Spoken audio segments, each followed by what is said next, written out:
La délivrance des visas Schengen en Algérie a connu une chute terrifiante, vertigineuse depuis le début du mois de juillet 2025. On estime à la baisse de la délivrance des visas Schengen pour la France à presque 70%. Une baisse de presque 70%, ce qui est énorme. Ce qui est quand même énorme. À partir du 1er septembre, on peut s'attendre, malheureusement, à une chute encore plus vertigineuse, parce que cette chute pourrait atteindre ou pourrait dépasser les 80%, voire atteindre les 90%. Les personnes qui voudront aller retrouver leurs proches en France, qui voudront aller se soigner, notamment les visas médicaux, ils seront grandement impactés. Il faut savoir que les autorités françaises délivrent plus de 200 000 visas pour les Algériens et les Algériens. L'Italie n'accordera jamais 200 000 visas pour les Algériens. Est-ce que ça vaut la peine? Est-ce que l'enjeu de punir, de sanctionner, de porter préjudice à Bruno Retailleau, quitte à provoquer des conséquences désastreuses sur les Algériennes et les Algériens? Ah, mais je vais faire ça, je vais demander des visas ailleurs. Demandez ailleurs. Vous allez voir ce que la Pologne, la Hollande, l'Italie, l'Espagne, ils vont vous répondre. Ni les États-Unis, ni le Canada, tous les autres donnent des visas au compte-gouttes et nous allons vous donner des statistiques.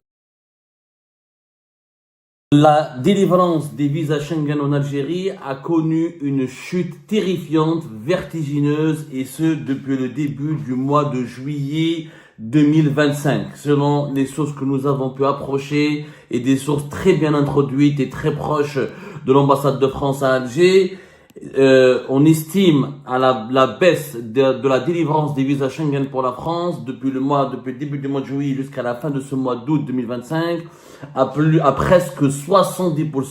Une baisse de presque 70%. Je dis bien une baisse de presque 70%, ce qui est énorme. Ce qui est quand même énorme. Cette situation de blocage généralisé, de refus catégorique et successif a suscité une énorme polémique en Algérie et les Algériennes et les Algériens ont commencé à se considérer que peut-être il y avait une instrumentalisation politique de la délivrance des visas Schengen pour la France pour punir l'Algérie et pour prendre en otage les Algériennes et les Algériens dans le sillage de ce bras de fer diplomatique et géopolitique qui oppose les autorités françaises aux autorités algériennes depuis la fin du mois de juillet 2024. Les autorités françaises, à travers l'ambassade de France, viennent de rendre public un communiqué dans lequel l'ambassade de France fournit, dans lequel la diplomatie française, l'ambassade de France fait partie du ministère des Affaires étrangères, l'ambassade de France explique pourquoi il y a eu une baisse importante et significative de la délivrance des visas Schengen. Elle reconnaît qu'il y a eu une baisse et elle l'explique. Et les explications sont totalement différentes de ce qu'on a pu penser ou de ce que pensent malheureusement, ou de ce que pensent à tort énormément d'Algériennes et d'Algériens. Voilà ce que l'ambassade de France a dit ce 26 août 2025. La dégradation de la relation entre la France et l'Algérie aura pour effet une réduction significative des effectifs de cette ambassade et des 3 consulats généraux dès le 1er septembre prochain. C'est en effet à cette date que les agents expatriés qui assurent la relève de leurs prédécesseurs partis vers d'autres horizons prennent habituellement leurs fonctions au sein de nos services à Alger, Oran et Annaba. Cette année, le ministère algérien des Affaires étrangères n'a pas donné suite à l'essentiel des demandes de visa d'accréditation sollicitées pour ces personnels. Les effectifs de l'ambassade et notamment des consulats d'Alger, Oran et Annaba trouveront donc réduits d'un tiers au 1er septembre prochain. Cette situation aura notamment pour conséquence une capacité limitée à instruire les demandes de visa pour la France. Tant que durera cette situation, le nombre de rendez-vous disponibles auprès de notre prestataire Capago, chargé de recevoir les demandes de visa instruites par nos consulats, devra donc être réduit afin de maintenir la délivrance des visas dans des délais aussi raisonnables que possible. Dans ce nouveau contexte, les consulats d'Alger, d'Oran et Annaba sont en train de se réorganiser pour accorder la priorité aux services aux Français, aux demandes de renouvellement des visas et aux demandes de visas d'études en France. Les explications sur le plan technique ne sont pas politiques. Et on peut leur reprocher ces explications d'être incomplètes, mais elles sont en tout cas plus ou moins précises. L'ambassade de France donc affirme que les services de délivrance de visas il y a les services visa, le service d'études, de contrôle et de délivrance des visas Schengen et de validation des dossiers qui sont transmis par le prestataire privé vers les services du consulat de France à Alger, Oran et Annaba. Les personnels, c'est-à-dire les diplomates qui travaillent, les diplomates français qui travaillent au niveau des services visa, déjà leur nombre a été réduit à cause de la crise politique et diplomatique parce que l'Algérie a déjà refusé d'accréditer un certain nombre de ces diplomates qui devaient occuper des postes à Alger ou à Oran et Annaba. Pourquoi? Parce que les services visa de l'ambassade de France relèvent notamment du ministère français de l'Intérieur. Il y a des fonctionnaires qui sont dépêchés par le ministère français de l'Intérieur. Certains travaillent pour la DGSI, la Direction Générale de la Sécurité Intérieure. Et le ministère français de l'Intérieur a pour compétence et pour mission de collaborer avec le ministère français des Affaires étrangères pour disposer de ses propres relais au sein des ambassades concernant le contrôle, la gestion des demandes de visa Schengen pour la France, l'étude des dossiers, leur validation et enfin la délivrance. C'est un processus qui n'est pas décidé à 100% par le ministère français des Affaires étrangères. Il y a aussi une partie de ce processus qui est contrôlée, qui est validée par le ministère français de l'Intérieur. Comme le ministre français de l'Intérieur, c'est Bruno Retailleau, il est déclaré l'ennemi public de l'Algérie et que l'Algérie, le régime algérien, en tout cas les autorités algériennes sont en guerre froide, plus que froide, une guerre ouverte contre Bruno Retailleau. Tous les fonctionnaires français qui devaient venir à Alger ou à Oran, à Annaba, pour travailler dans les services consulaires français et qui sont rattachés au ministère français de l'Intérieur, l'Algérie a refusé de les accréditer. En plus de cela, il y a déjà le nombre, il faut savoir que déjà le nombre du personnel qui travaille pour les services consulaires français a été réduit à cause de cette crise qui a l'Algérie au mois de mars, au mois d'avril, comme au mois de juin et au mois de mai. À maintes reprises, elle a refusé d'accréditer ou d'accorder son autorisation pour que des diplomates français, pour que du personnel consulaire rattaché au ministère français de l'Intérieur ne puisse venir en Algérie. Le 1er septembre, cette situation va s'aggraver parce que le dit l'ambassade de France, il y aura un certain nombre de personnels qui devra être remplacés parce que c'est une tournante, ils vont changer de poste et il faudra les remplacer. Donc, leur remplacement nécessite la nomination de nouveaux fonctionnaires dans leur poste. Ces nouveaux fonctionnaires, l'Algérie refuse de les accréditer, comme pour les fonctionnaires qui n'ont pas été accrédités auparavant au mois de juin et au mois de mai, parce qu'ils sont rattachés au ministère français de l'Intérieur qui est dirigé par Bruno Retailleau. La position du régime algérien est claire. Tant que Bruno Retailleau est à la tête du ministère français de l'Intérieur, l'Algérie ne donnera aucune accréditation à un fonctionnaire ou à un diplomate français qui est lié de près ou de loin au département ministériel de Bruno Retailleau. La conséquence, c'est quoi? C'est la chute vertigineuse de la délivrance des taux de visa. Il faut savoir qu'entre le mois de juillet et le mois d'août, déjà, la délivrance, selon les sources proches bien introduites dans l'ambassade de France, de presque 70%. Le nombre de visas qui ont été accordés a chuté de presque 70% durant ces 2 mois, juillet et août, par rapport à la même période en 2025. Donc, à partir du 1er septembre, on peut s'attendre, malheureusement, à une chute encore plus vertigineuse, et ce qui est d'ailleurs plus inquiétant, parce que cette chute pourrait atteindre ou pourrait dépasser les 80%, voire atteindre les 90%.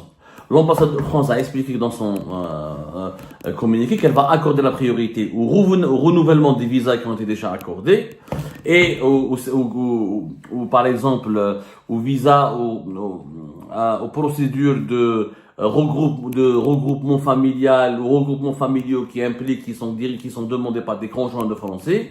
En plus, les quelques 30 000 Français qui vivent en Algérie ont besoin d'être pris en charge, leurs besoins administratifs devront être pris en charge par les services consulaires. En plus, les visas d'études, ce qui est une bonne nouvelle, les visas d'études ne seront pas touchés par ces mesures drastiques ou par ces mesures de réduction drastique significative. La France ne veut pas donc sanctionner les étudiants algériens pour une raison très simple. La France, elle est pragmatique, elle a besoin des étudiants algériens. Elle ne le fait pas pour leurs beaux yeux parce que les étudiants algériens, il y a plein de cerveaux, il y a plein de compétences. Ils vont aller en France, ils vont s'installer ils vont étudier dans les universités françaises.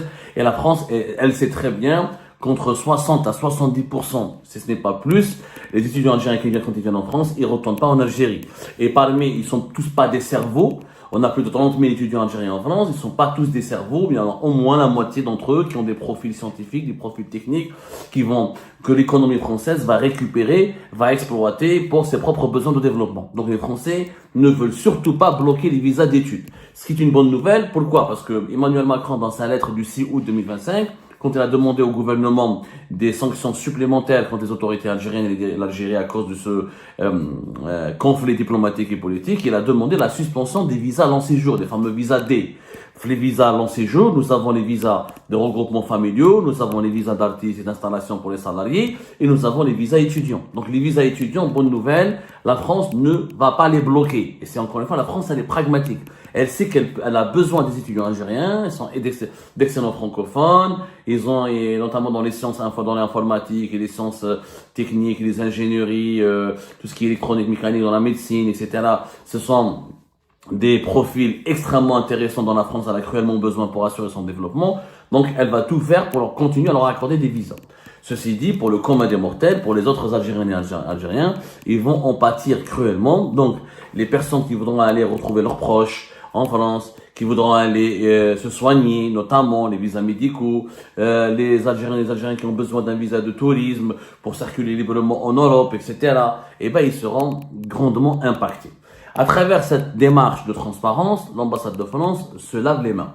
Elle accuse, elle dit que voilà, parce que la France, elle est dans une posture délicate. Elle est accusée par plusieurs lobbies algériens ou plusieurs parties prenantes, par des partis algériens soupçonnent la France d'instrumentaliser, d'utiliser la question des visas dans ce bras de fer géopolitique et diplomatique avec l'Algérie. La France, elle dit non, il n'y a pas de considération politique, je n'ai pas le personnel nécessaire pour délivrer les visas. Est-ce que l'argument de la France, il est convaincant, les autorités françaises, il est convaincant, je dirais, à 50%? Je pense que les autorités françaises ont quand même utilisé l'arme des visas, ils le disent, concernant les familles des dirigeants, concernant certaines catégories de la population algérienne, etc., concernant les personnes liées au régime algérien, il y a eu des sanctions en utilisant les visas. Ça existe. Sauf que la France n'a pas envie de sanctionner toute la population algérienne. Il faut savoir que les autorités françaises délivrent plus de 200 000 visas pour les Algériens et les Algériens. Les Algériens et les Algériens font partie parmi les 4 grands pays demandeurs et consommateurs de visas Schengen pour la France, avec la Russie, surtout l'Inde, la Chine, la Turquie et le Maroc. On est parmi les 4. À chaque fois, il y a des années on est classé 3e et des années on est classé 4e. Selon le classement, on trouve les Turcs, les Chinois et les Marocains. Donc, c'est quand même la grande porte de sortie ou la grande ouverture sur le monde pour les Algériens et les Algériens, c'est les visas Schengen pour la France. Les dirigeants algériens ont adopté une stratégie machiavélique pour contrecarrer les sanctions et l'arme des visas, pour contrecarrer les conséquences de l'utilisation de l'arme des visas par la France.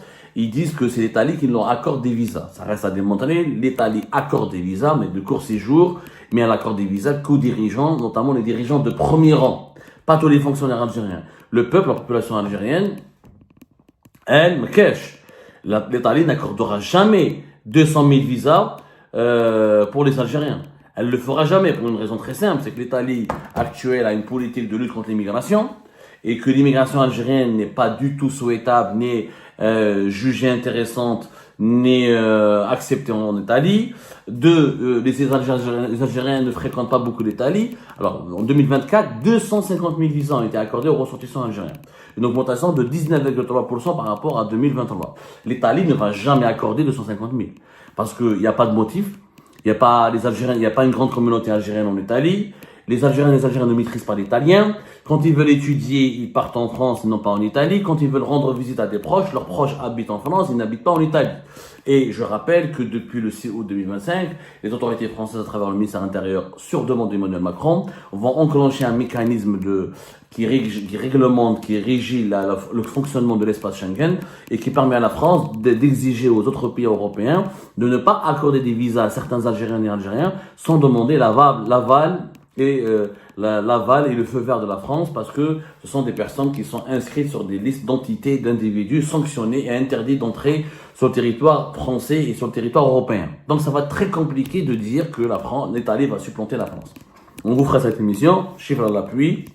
L'Italie ne va jamais, ni l'Italie ni l'Espagne, qui sont deux pays qui souffrent déjà de l'immigration clandestine maghrébine, notamment algérienne, ils ne vont jamais s'aventurer à accorder 200 000. Il n'y a pas de lien humain, ni de lien économique très fort, ni de lien politique, ni de lien culturel ou linguistique suffisamment fort pour justifier la délivrance de plus de 200 000 visas aux Algériens par l'Italie et par l'Espagne.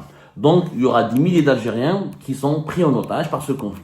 La France, elle dit que c'est pas de ma faute, globalement. C'est que moi, je veux bien donner des visas encore, mais c'est pas de ma faute. C'est le gouvernement algérien qui refuse d'accréditer le personnel diplomatique, administratif dont mes consulats ont besoin à Oran, à Alger, à Annaba, pour assurer le fonctionnement du service de délivrance des visas Schengen, du contrôle et des vérifications et d'études des demandes de visa Schengen pour la France. Là, on attend maintenant la réponse de l'Algérie.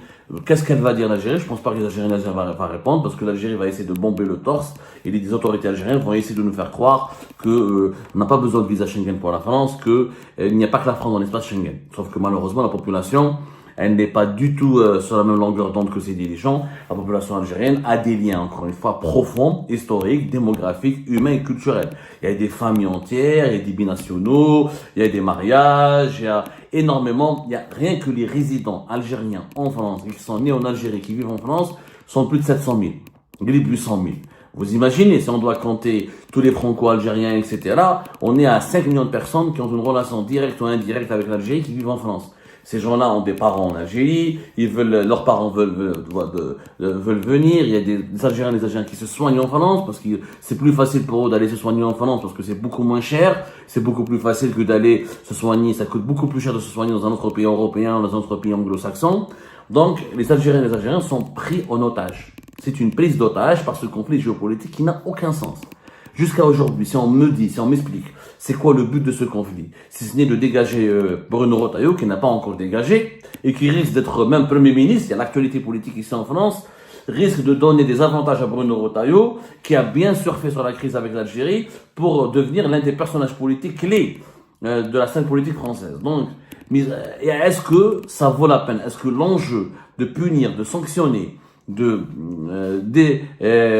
comment dirais-je, de porter préjudice à Bruno Retailleau, est-ce que cet enjeu mériterait qu'on paralyse toutes les relations franco-algériennes ou les relations avec un partenaire important qui est la France, quitte à provoquer des conséquences désastreuses sur les Algériennes et les Algériens? Bon, c'est une analyse rationnelle, factuelle. Moi, je rentre pas dans l'émotion, parce que certains de nos compatriotes disent, ah, mais je vais faire ça, je vais demander des visas ailleurs.